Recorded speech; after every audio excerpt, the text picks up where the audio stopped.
이 체르노빌은 구소련에 원전이 있는 곳입니다. 이 체르노빌에서 원전 사고가 터지게 되는데 1986년도에 이 사고가 일어났습니다. 원래 체르노빌은 제4호기를 점검을 위해서 가동을 중단하기로 그렇게 계획이 되어 있었습니다. 근데 이 전기를 중단하는 것은 이 냉각 장치가 1분이 넘으면, 전기 중단이 1분이 넘으면 이 냉각 장치가 자동이 안 되는 것이 문제였습니다. 그때 부소장으로 있던 다틀로프라는 사람은 우리 이거 한번 실험해보자 그랬습니다. 1분 정도 전기를 차단시켜 놓고 다시 전기를 넣었을 때 이 냉각 장치가 가동되는 것을 실험을 해보자 이렇게 말했습니다. 근데 그때 같이 있던 두 젊은 엔지니어는 이건 너무 위험하다. 전기를 끊었다가 가동을 해도 온도가 계속 올라가면 결국 원전이 폭발할 수 있으니까 반대다 이렇게 말했습니다. 근데 부소장은 좀 공명심에 가지고 막 우겨서 결국 이 전기를 1분 정도 차단을 하고 다시 넣게 되는데 원전이 폭발을 하게 됩니다. 그래서 현장에서 그 엔지니어 2명은 죽고 또 화재를 진압하는 가운데서 몇십 명이 죽게 됩니다. 그리고 10년에 걸쳐서 한 100만 명 정도가 갑상선 암으로 죽게 되고 그 체르노빌은 지금도 버려진 아주 무서운 이런 땅으로 버려지게 되었습니다. 원전이라고 하는 것은 아주 고도의 에너지를 다루기 때문에 함부로 실험을 해서는 안 됩니다. 철저하게 매뉴얼대로 해야 안전한 것이지 이렇게 하고 싶다 해서 이렇게 찝찝거리고 저렇게 하고 싶다 해서 저렇게 찝찝거리면 결국 큰 대재앙이 되는 것입니다. 그런데 원전을 세우는 것보다 훨씬 더 위험한 것이 하나님을 섬기는 이 종교기관을 세우는 것입니다. 왜냐하면 하나님은 원전보다도 수백만 배 능력이 많으신 하나님이시기 때문에 굉장히 조심을 해야 됩니다. 이스라엘 백성들이 시내산에서 처음 하나님을 만났을 때 하나님은 시내산 전체를 불덩어리로 만드시면서 거기서 말씀을 하셨습니다. 그때 이스라엘 백성들이 깨달았던 것이 뭔가 하면 우리는 절대로 하나님을 모실 수 없다 이런 결론을 내리고 모세를 보내어서 당신 죽든지 말든지 당신이 하나님 말씀 듣고 우리에게 전해달라 이렇게 부탁을 했습니다. 오늘 우리들은 그 교회에 대한 열심 때문에, 기독교에 대한 열심 때문에 누구든지 교회를 개척하고 교회를 목회를 하면 되는 줄로 생각하는데 사실은 이게 굉장히 위험한 일인 것입니다. 아주 성경을 잘 알아야 되고 성경대로 목회하고 성경대로 개척을 해야 이게 하나님의 능력과 축복이 나타나는 것이지 이걸 성경대로 하지 않으면서 개척하고 교회를 부흥시키면 방사능, 하나님의 방사능이 나오게 되는 겁니다. 이스라엘 백성들은 그 광야에서 시내산 밑에서 모세의 말대로 성막을 지어서 하나님을 모시는데 성공을 하게 됩니다. 하나님께서 애굽에는 10가지 재앙으로 애굽을 초토화시켰지만 이스라엘 백성들에게는 병을 치료하고 또 그들의 앞길을 인도하고 기적을 일으키는 축복의 하나님으로 나타나게 되었습니다. 솔로몬은 이 텐트로 있던 이 하나님의 성전을 고정된 건물로 건축하는 데 성공을 하게 됩니다. 이것도 보통 어려운 것이 아닙니다. 지금까지 텐트로 있던 이 하나님의 성전을 백향목, 향나무와 그리고 대리석으로 이걸 바꾸는데 성공을 함으로써 솔로몬은 복이란 복은 다 받게 됩니다. 그런데 문제는 이 솔로몬이 하나님의 이 많은 축복을 받으면서 마음이 교만하게 되고 결국은 솔로몬과 이스라엘 백성들이 부패를 하게 됩니다. 돈을 너무 좋아하게 되고 명예를 너무 좋아하게 되고 아주 사치하게 되면서 부패하게 되는데 솔로몬이 얼마나 부패하게 되는가 하면 명목으로는 결혼 동맹이라고 하지만 부인이 1000명이나 됩니다. 외국 공주 1000명을 데리고 와가지고 결혼을 하게 되는데 이거는 어떤 변명으로도 설명할 수 없는 부패고 사치의 극치였던 것입니다. 이 세상의 모든 종교는 다 사회를 깨끗게 하는 그런 기능을 반드시 가지고 있어야 됩니다. 근데 일반 종교도 부패하면 사회를 극히 타락시키는데, 하나님의 종교가 타락하게 되면 이 하나님의 방사능이 나오면서 세상을 극렬하게 어둡게 만들고 미신적으로 만들고 타락하게 만들고 권위적으로 만들게 됩니다. 근데 이것을 바로잡는 것이 쉽지가 않습니다. 왜냐하면 이것을 바로잡는 방법을 잘 모르고 또 안다고 해도 그대로 가기가 굉장히 어렵습니다. 사람들은 종교가 타락하고 교회가 타락하면 막 비판하고 욕을 해대고, 그리고 막 여기저기를 막 고치게 됩니다. 여기저기를 막 뜯어 고치고 이렇게 하는데, 그렇게 한다고 해서 이게 고쳐지지가 않습니다.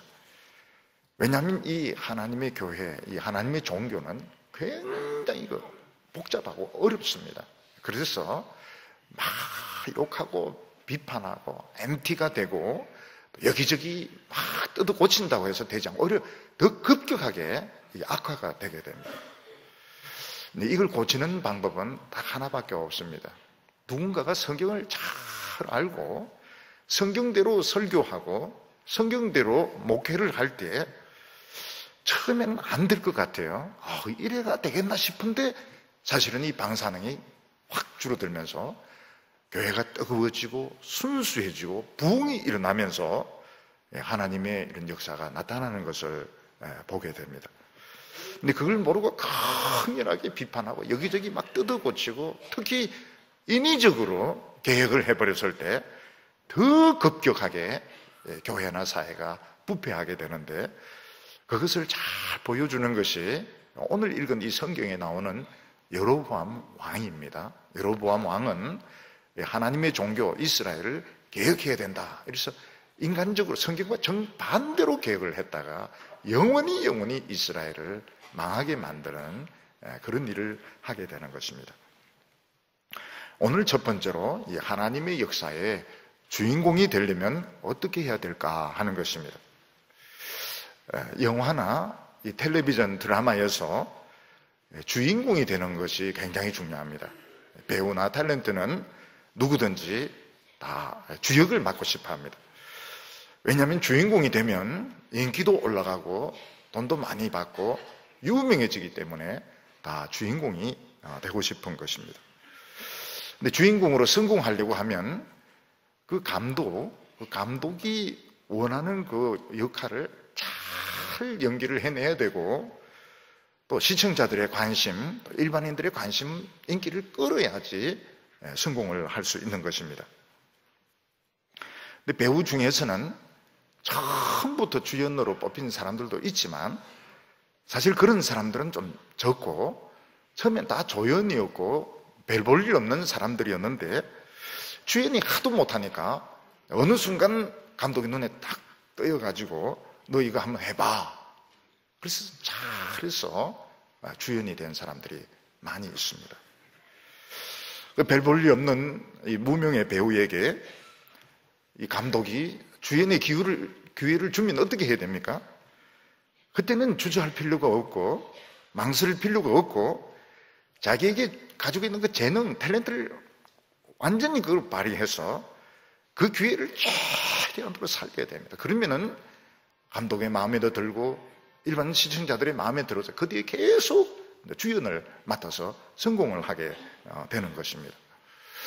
요즘 사람들이 자꾸 응팔 이러고 돌아다니길래 이거 어떤 촌놈 이름인가 이랬더니 응답하라 1988 드라마 이름이고 거기 이제 배우들이 누구 막 진짜 응팔이기 뭔데?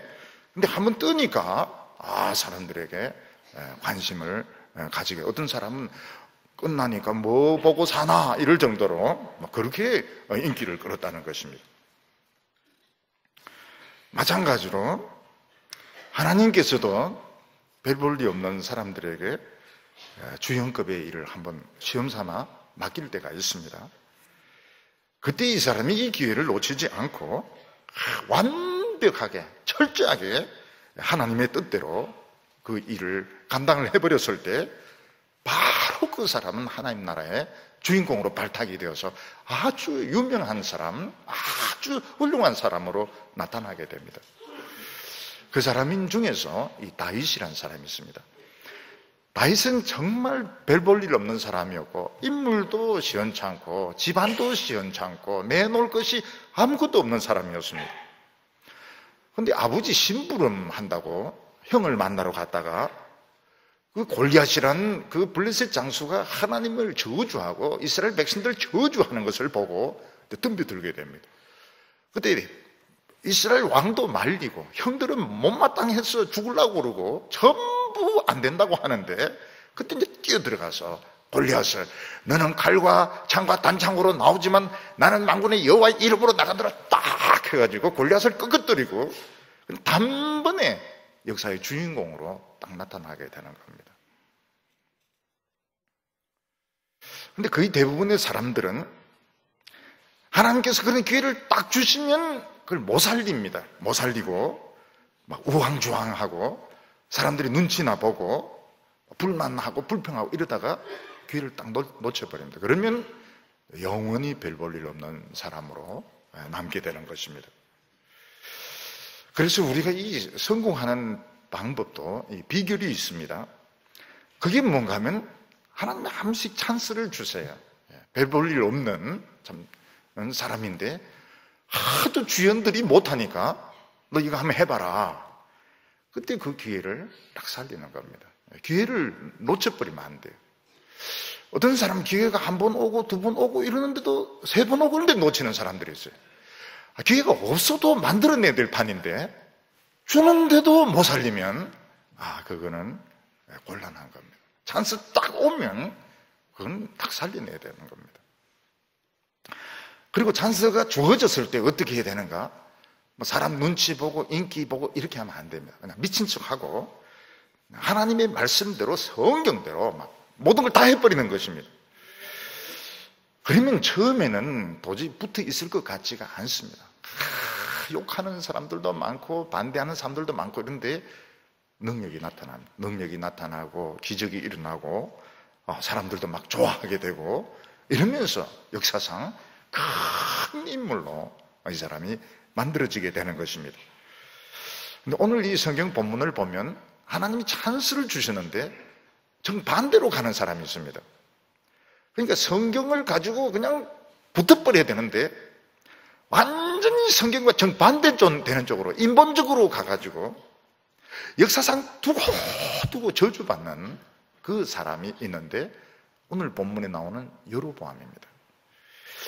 신약 시대 때 그 사람이 누군가 하면 가룟 유다입니다. 가룟 유다는 예수님의 12제자 중에 한 명이 됩니다. 아주 좋은 그 찬스를 얻었는데 결정적인 순간에 그 마지막 십자가 앞에서 이 사람 물러나면서 예수님 돈 받고 파는 바람에 두고 가룟 유다는 저주를 받고 욕을 얻어먹고 지옥에서 고통을 받는 것입니다.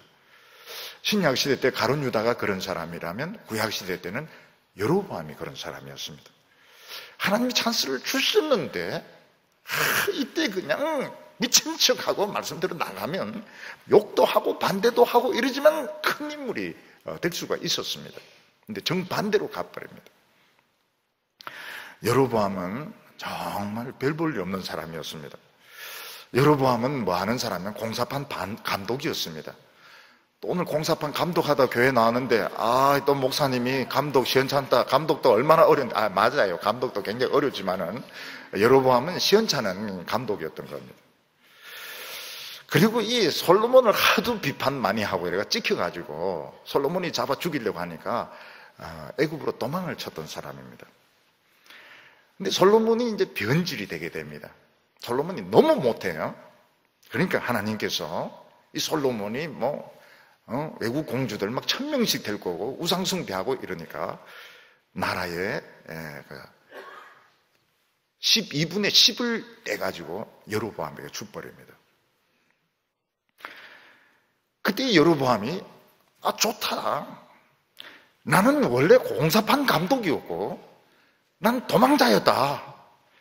내 하나님께서 나에게 찬스를 주셨다. 좋다. 내 눈 딱 감고 내 성경대로 내가 한번 해보겠다.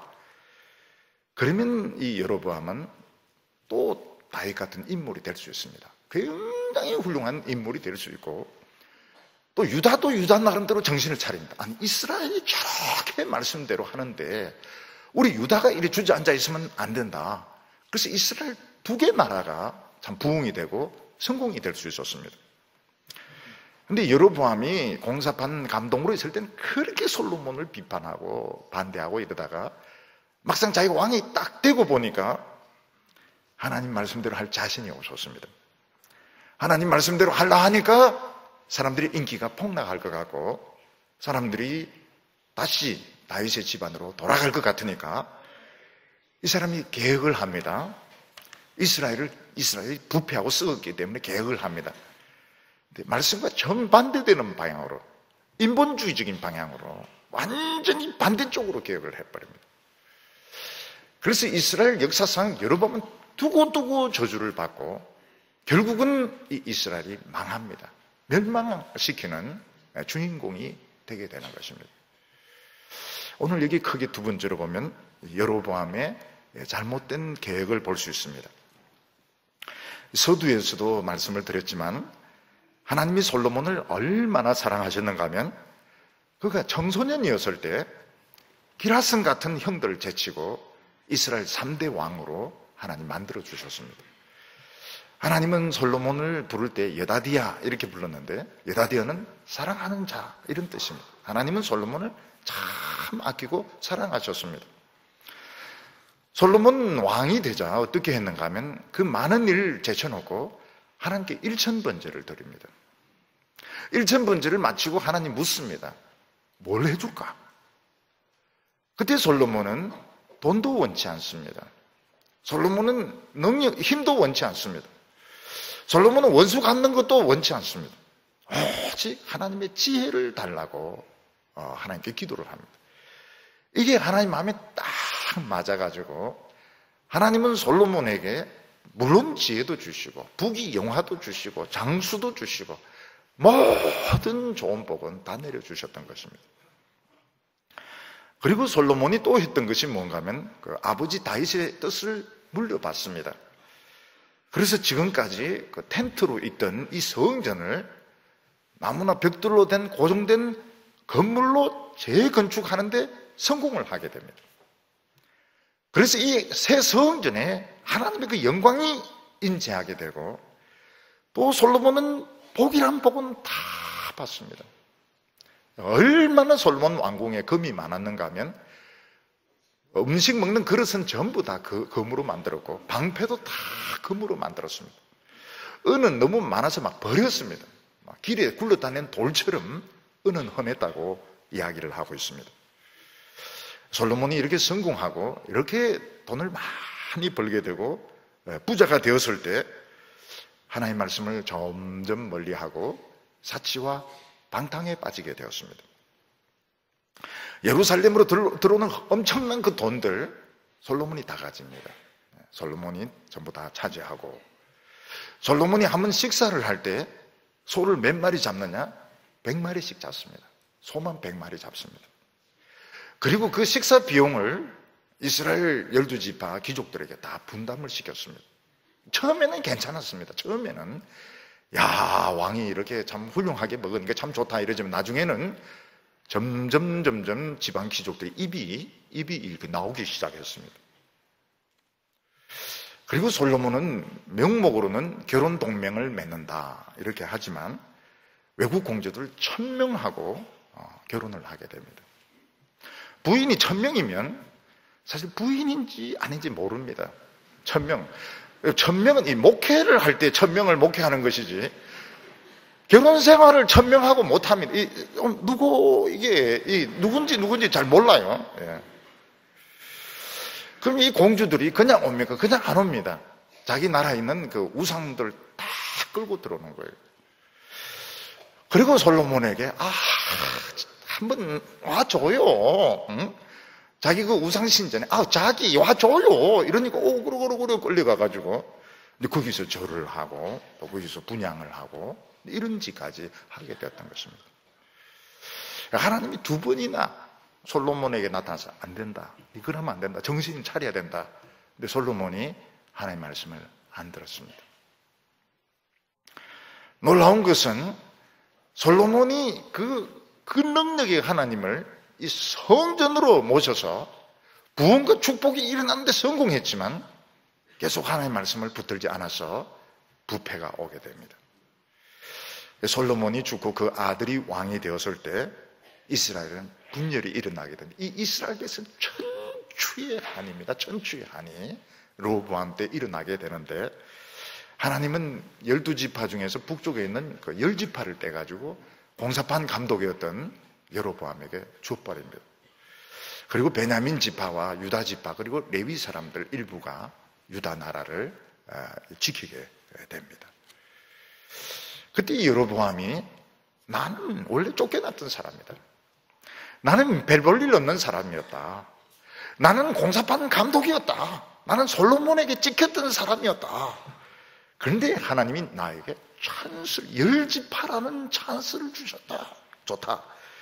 내 한번 미쳤다 각오하고 내 하나님 말씀대로 내가 이 나라를 다스려보고 하나님 말씀대로 이 나라를 이끌어보겠다. 그랬으면 여로보암은 또 새로운 다윗이 될 수 있어요. 다윗이 그런 사람이었습니다. 다윗이 정말 별 볼 일 없는 사람이었는데 미친 듯이 하나님 말씀 붙들고 나라를 섬기고 이렇게 하니까 최고로 위대한 왕이 되었는데 여로보암이 그럴 수가 있는 그 가능성이 있었습니다. 근데 여로보암은 그런 믿음이 없었어요. 그런 믿음이 없었습니다. 여로보암의 고민이 뭡니까? 이스라엘은 부패했습니다. 이스라엘은 지금 변화가 필요하고 개혁이 필요합니다. 그런데 이걸 말씀대로 성경대로 돌아가면 어떻게 됩니까? 인기가 폭락할 것 같고 사람들의 마음이 떠날 것 같은 거예요. 그래서 여로보암이 개혁을 하는데 인간적인 생각으로 완전히 엉뚱한 쪽으로 개혁을 해버립니다. 그래서 이스라엘이 못 들어옵니다. 하나님께 돌아올 수 없도록 개혁을 해버립니다. 그래서 이스라엘은 완전 멸망하고 역사에서 없어져 버리게 됩니다. 하나님이 찬스를 주셨는데 믿지를 못했던 겁니다. 여로보암은 이 세 가지를 계획을 하는데 획기적인 계획을 합니다. 그 첫째가 무엇인가 하면 예루살렘 성전 말고 딴 데 두 군데 성전을 만듭니다. 원래 이스라엘 백성들은 예루살렘에 성전이 있고 거기서 이제 예배를 드려야 되는데 여로보암이 가만히 생각을 해보니까 거기 자꾸 가면 백성들의 마음이 자기를 떠날 것 같으니까 자기 이스라엘 북쪽에 하나, 남쪽에 하나, 남쪽에 베델에 하나, 북쪽에 단에 하나 큰 성전을 짓습니다. 그리고 백성들에게 뭐라고 말하는가 하면 예루살렘에 갈 필요 없다. 하나님 모든 곳에 다 계시는데 뭐 때문에 예루살렘까지 가려고 하느냐. 우리에게도 성전이 있다. 그래서 단과 베델에서 하나님께 제사를 드리도록 한 것입니다. 그리고 그 성전 안에는 뭐가 있는가 하면 금송아지가 있었습니다. 여기서 여로보암은 뭐라고 말합니까? 우리 하나님 안 믿겠다는 게 아니라는 거예요. 우리 하나님 믿는데 금송아지 보면서 하나님을 생각하자는 것입니다. 어차피 예루살렘 가도 하나님 없고 안에 상자만 하나 있는데 우리 금송아지를 하나님이라 생각하고 하나님 잘 섬기면 될 거 아니야. 이게 굉장히 중요한 겁니다. 왜 중요한가 하면 이 예루살렘은 말씀 하나밖에 없거든요. 오직 여호와는 말씀, 성전에 계시니 온천하는 잠잠할지어다. 근데 하나님 말씀 하나만 믿는 건 너무 답답하고 융통성이 없다는 겁니다. 그래서 여로보암이 믿었던 게 뭔가 하면 하나님의 축복, 세상의 축복 두 가지를 똑같이 믿자는 겁니다. 너무 성경 하지 마라. 아우 그 사람 답답하다. 우리 하나님도 믿지만 세상 축복도 똑같이 믿자. 50대 50으로 믿자고. 그러니까 백성들이 굉장히 좋아하는 겁니다. 이게 시너지 효과를, 시너지는 건 더 좋은 효과를 일으키는 말합니다. 시너지라고 하는 것은. 그래서 이스라엘 백성은 10배 이상 잘 삽니다. 10배 이상 나라가 커지고 잘 살게 됩니다. 그리고 급격히 썩어 망하게 됩니다. 지금 우리 한국 교회가 지금 가고 있는 게 그 길을 가고 있습니다. 성경 입으로는 성경 하지만 실제로는 세상 것을 많이 받아들였습니다. 세상 거. 그러니까 교회가 폭발적으로 커지는 거예요. 교인들이 10,000명, 20,000명, 막 30,000명 막 커지는 것입니다. 굉장히 커지는 겁니다. 교회가 커지니까 헌금이 많이 들어오게 되고 막 행사를 할 수 있습니다. 급격하게 부패하고 있는 겁니다. 조심해야 돼요. 굉장히 조심해야 되는데 이 성전을 바꿔버렸습니다. 그리고 여로보암은 원래는 제사장은 레위족이 아니면 안 됩니다. 레위족으로 이렇게 국한시키니까 이 유능한 인재들을 뽑을 수가 없다. 그래서 레위족 다 취소해버리고 누구든지 제사장 지원하는 사람은 제사장으로, 유능한 사람들, 유능하고 똑똑한 사람들에게 제사장의 문을 활짝 개방을 해버렸습니다. 왜냐하면 이 레위족은 아무래도 율법대로 갈 가능성이 많기 때문에 아예 율법대로 가지 못하도록, 율법을 몰라도 그냥 제사 지내고 사람들에게 좋은 이야기 하면 되니까 이 제사장을 개방을 해버렸습니다. 그래서 사람들이 많이 제사장이 되었습니다. 그리고 그들이 무엇을 좋아하게 되는가 하면 돈을 밝히기 시작했습니다. 돈을 밝히기. 왜냐하면 제사장이 잘하니까 장사가 잘 되는 거예요. 사람들 죄 회개하러 오면 기도해주고 뭐 받고 기도해주고 받고 이러면서 이게 장사가 이게 잘 되는 거예요. 짭짤한 거예요. 그래가지고 이 제사장들이 성경은 모르고 돈을 밝히는 제사장이 된 것입니다. 그리고 이 대속죄일이라고 하는 것은 대제사장이 성전에 들어가서 지성소에 딱 한 번 들어간 날입니다. 이건 지성소는 예루살렘에만 있고 단과 베델은 지성소가 없습니다. 그러니까 이 대속죄일을 바꾸어버립니다. 원래 이게 이제 이스라엘 달력으로 7월 15일입니다. 우리로 치면 한 10월 달 정도 됩니다. 10월 정도 되는데 7월 15일인데 8월 15일로 바꿔버립니다. 여로보암이 보니까 다윗의 집안이 부패했어요. 요즘으로 치면 이제 헌금이죠. 많이 들어오는 그 수입을 솔로몬이 다 가져버립니다. 그리고 굉장히 권위적입니다. 이스라엘 백성들이 로보암을 찾아가서 세금을 경감시켜달라 이러니까 안 된다. 난 우리 아버지보다 더 철저하게 너희들을 다스리겠다. 아주 권위적입니다. 아주 부패했습니다. 개혁이 필요합니다. 그렇지만 성경적으로 하려고 하니까, 성경적인 걸 잘 모르기도 하지만 성경적으로 하려고 하니까 인기가 폭락할 것 같아요. 사람들의 마음이 떠날 것 같아요. 그러니까 여로보암은 개혁하기는 하는데 정반대로 인본적으로 개혁을 해버렸던 겁니다. 하나님의 백성들이 하나님과 바른 관계에 이르 있을 때 예배 때마다 기적이 일어납니다. 병이 낫고 기도가 응답이 되고 역사가 일어납니다. 그런데 하나님과 우리와의 관계는 굉장히 예민합니다.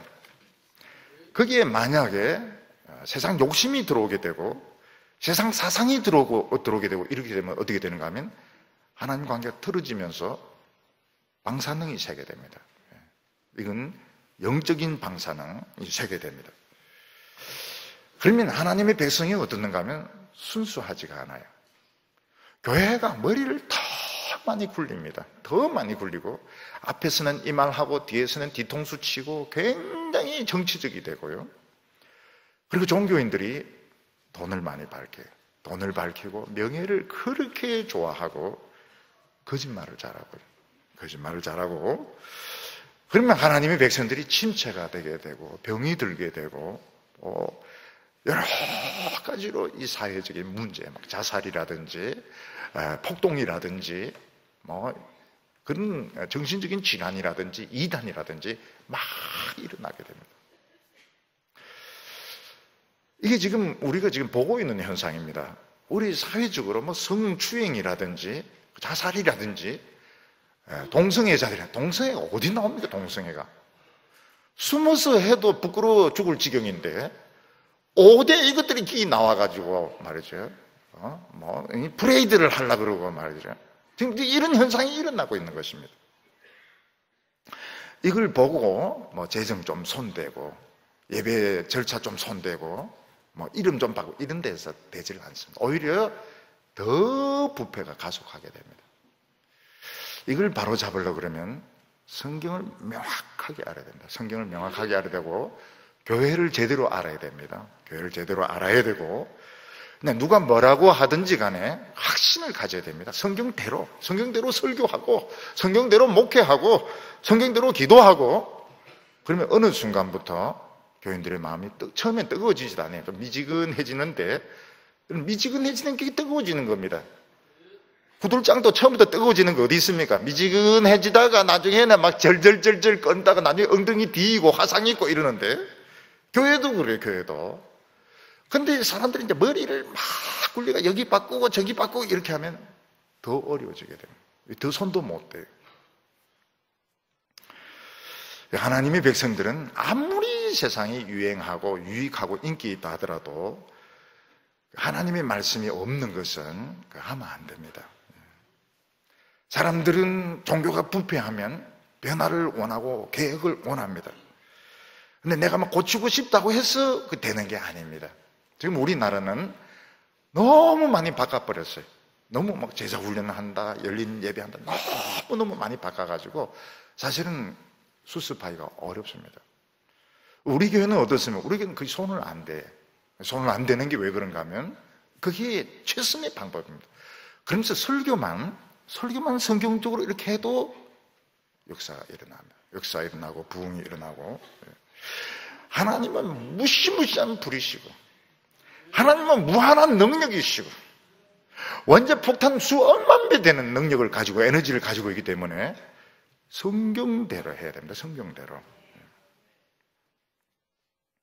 하나님의 백성들이 벌써 예배를 우습게 알고 설교를 우습게 알고 목사가 설교 준비 제대로 안 하고 뭐 사람 만나러 돌아다니고 벌써 방사능이 새고 있는 겁니다. 방사능이 새고 있고 많은 문제들이 벌써 일어나고 있는 겁니다. 나중에 되면 어떻게 됩니까? 초토화가 됩니다. 영적으로 초토화가 되게 됩니다. 여로보암에게 하나님이 기회를 주셨습니다. 이스라엘 12지파 중에서 10지파를 떼주었으니까 얼마나 많은 이스라엘 백성들이 맡깁니까? 좋다. 나는 원래 비천한 자고 별 볼 일 없는 자다. 하나님이 나에게 이런 기회를 주셨으니까 미친 척하고 안 되면 공사판으로 돌아가면 될 거 아니냐. 안 되면 또 쫓겨나면 될 거 아니냐. 미친 척하고 막 말씀 붙들고 예배 드리고 이렇게 하면 어떻게 됩니까? 여로보암은 다윗을 능가할 수도 있습니다. 다윗을 능가할 수 있는 굉장히 위대한 사람이 될 수 있습니다. 근데 여로보암이 딱 계산을 해보니까 이게 계산이 안 나와요. 그렇게 하면 인기가 폭락하게 되고 자기의 주의가 막 흔들리게 되고 사람들이 막 욕을 할 것 같으니까 그렇게 하지 않습니다. 그렇게 욕하고 비판하던 사람이 더 성경하고 반대로 나가버립니다. 그 영원히 저주받을 그런 일을 하게 되는 것입니다. 여러분, 이 성경이 답이다. 그걸 알아도 그대로 하기가 굉장히 어렵습니다. 왜냐하면 효과가 금방 안 나타나요. 그리고 사람들이 얼마나 머리가 좋습니까? 그러니까 너무너무 좋은 방법들이 많은 거예요.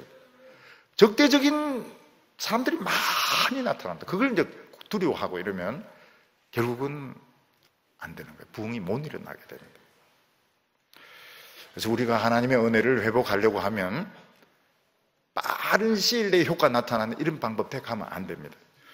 예수님은 살고자 하는 자는 죽을 것이요 주님을 위해서 목숨을 잃으면 살 거라고 했습니다.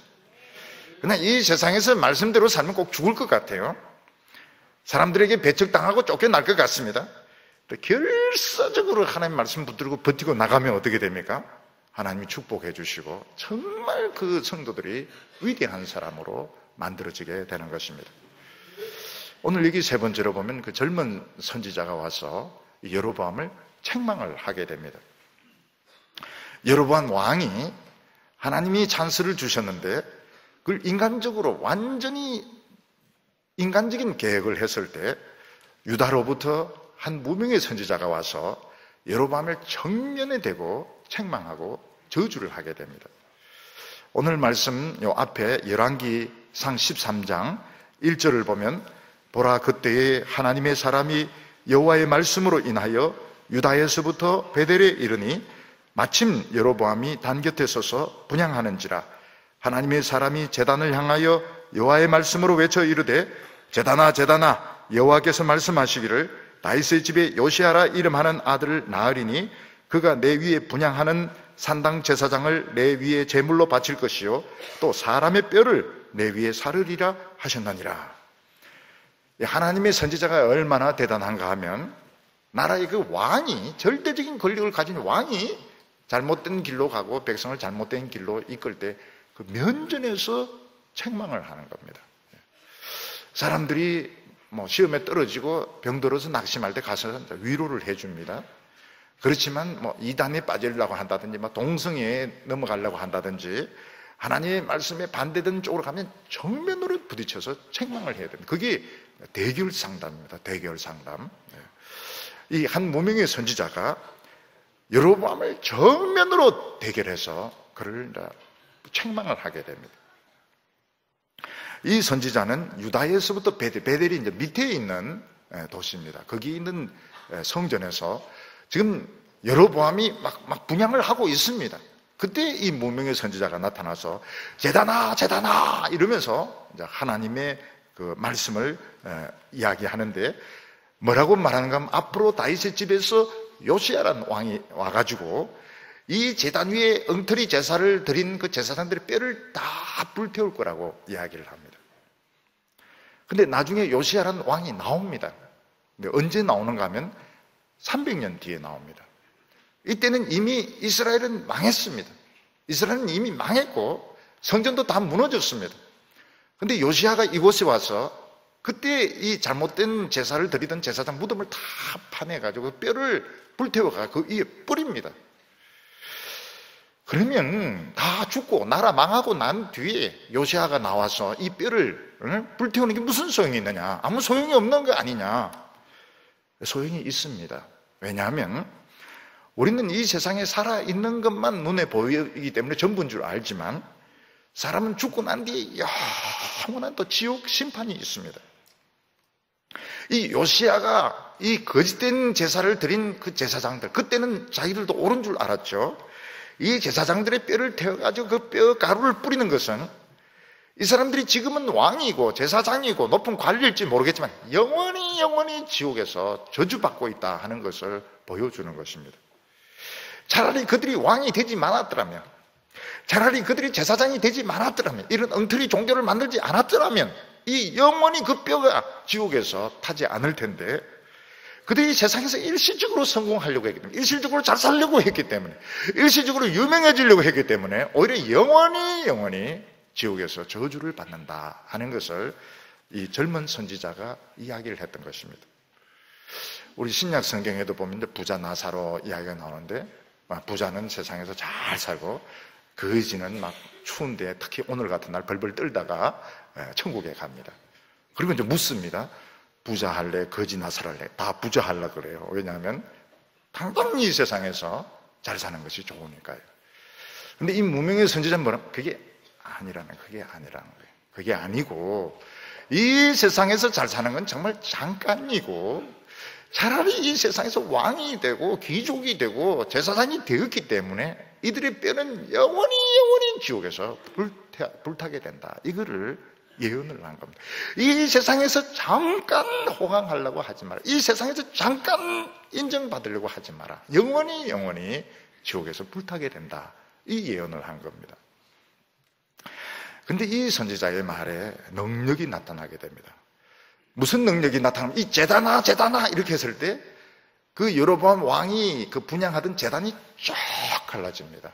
그러면서 그 위에서 태웠던 그 소나 이런 제물들의 그 가루가 제들 밑으로 다 쏟아지게 됩니다. 제단아 이러는데 그 제단이 깨어지면서 쏟아지는 것입니다. 이것은 이 제단은 엉터리 제단이고 이 종교는 엉터리 종교고 하나님은 이런 종교 원치 않는다는 겁니다.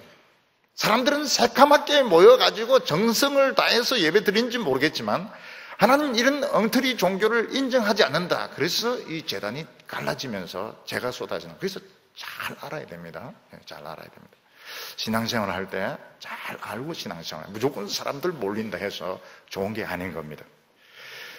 그러니까 여로보암 왕이 화가 머리끝까지 났습니다. 내가 얼마나 유능한 왕인데 내가 지금 고민해서 이 이스라엘을 개혁하려고 지금 이런 새로운 종교를 시작하는데 어디서 이름도 모를 이 선지자가 와서 해방을 해? 저놈 잡아라 했습니다. 저놈 잡아라. 저놈 잡아라 하는 것까지 좋았는데 잡아라 해놓고 이게 굽혀지지가 않는 겁니다. 이게 굽혀지지 않아요. 이게 딱 굳어버린 겁니다. 이걸 막 당기려고 하는데 당겨지지가 않아요.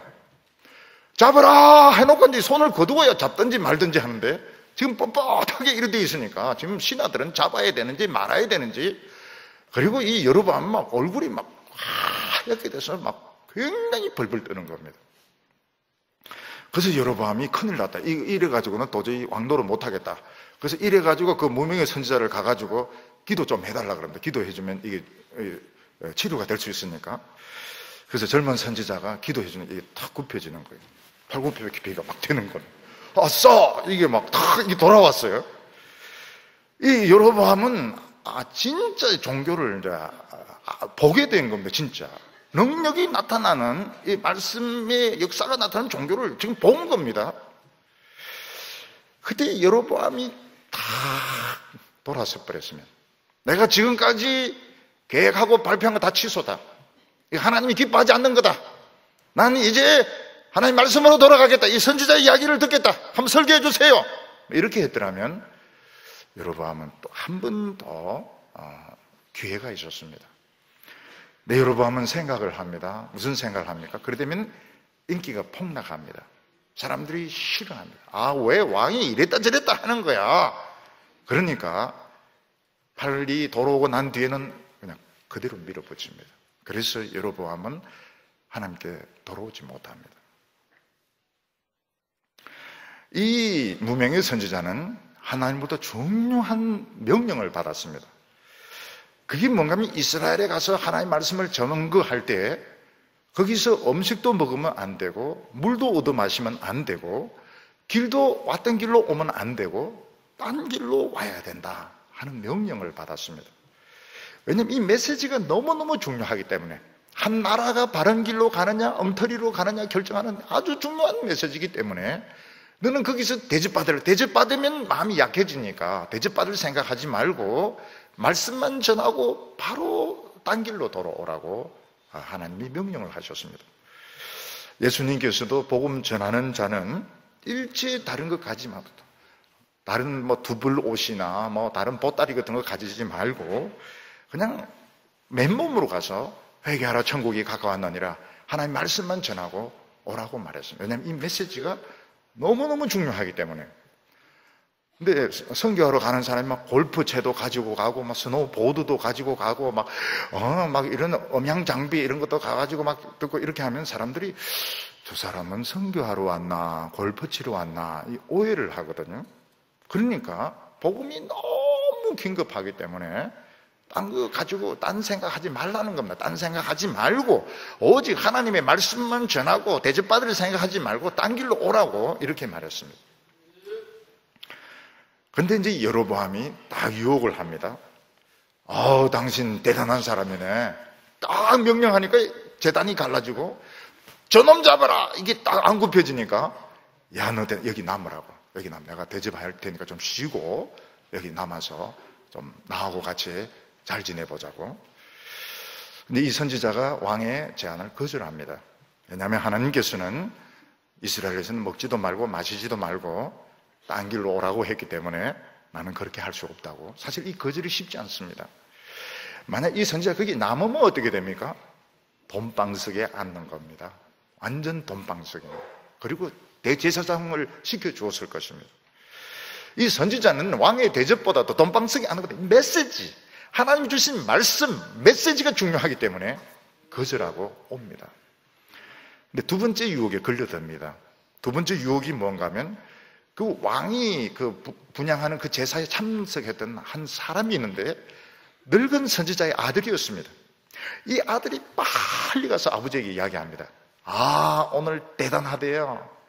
오늘 유다에서 한 젊은 선지자가 왔는데 막 저주하니까 제단이 쫙 갈라지고 왕이 저놈 잡아라 하는데 손이 막 딱 굳어져서 안 굽혀지던데요. 이러니까 아버지가 그 사람 어디 있어?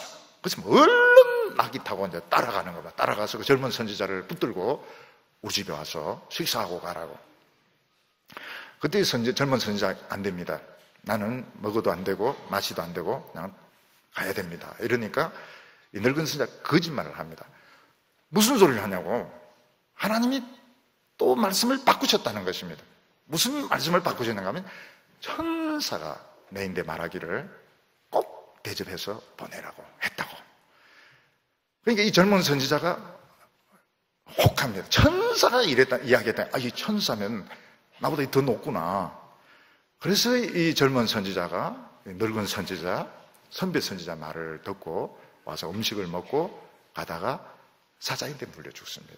사자가 물어 죽입니다.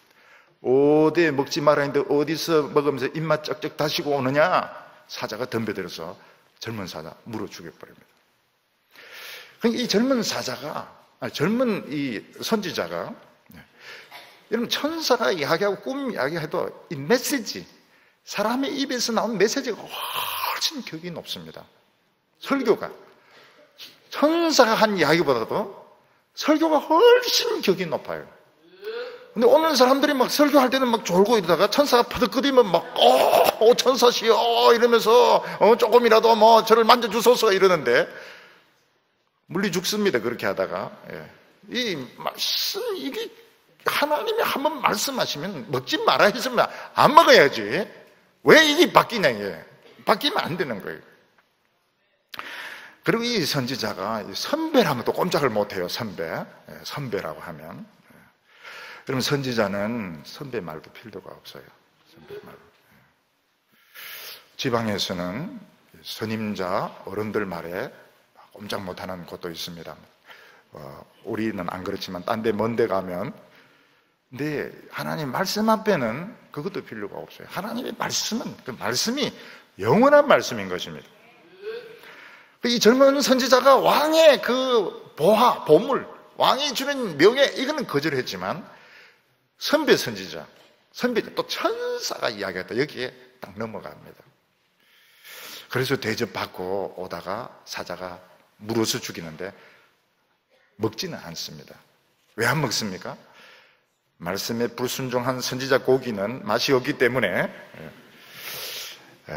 꼭 그런 것은 아니고, 이 사람이 죽은 것이 액시던트, 사고가 아니고 하나님이 징계다, 퍼니시먼트, 하나님이 징계한 거다라는 걸 보여주려고 사자도 참았던 것입니다. 또 사실은 하나님의 불순종한 선지자 고기가 맛있을 리가 없어요. 그래서 뭐 이런 사자들이 오면 나 맛없다. 내 잡아먹을 생각하지만 난 맛없다. 아주 질기고 맛없다고 이야기를 해야 되는 겁니다. 하나님의 말씀에 순종하려면 끝까지 해야지. 왜? 잘 해놓고 끝에 가서, 경상도 말로 더듬하게 잘 해놓고 왜 끝에 가서 엉뚱한 소리 듣냐 이거예요. 그러면 안 됩니다. 천사가 나타나고 날개짓을 퍼득퍼득거리고 그래도 들을 필요가 없어요. 하나님이 나에게 주신 소명 끝까지 가는 거예요. 누가 뭐라 하든지 그거는 그 사람 사정이고, 나는 내인데 준 말씀은 그 불변의 말씀입니다. 니나 먹어라 이렇게 해야 되는데요. 근데 왜 늙은 선지자가 거짓말까지 해가면서 젊은 선지자를 타락을 시킬까요? 질투심 때문에. 옛날엔 자기에게도 말씀이 있었는데 지금은 영감이 떠났어요. 하나님 말씀이 너무 멋있고 권세 있으니까 시기심이 나가지고 타락을 시켜서 결국은 죽이는 겁니다. 죽게 만드는 겁니다.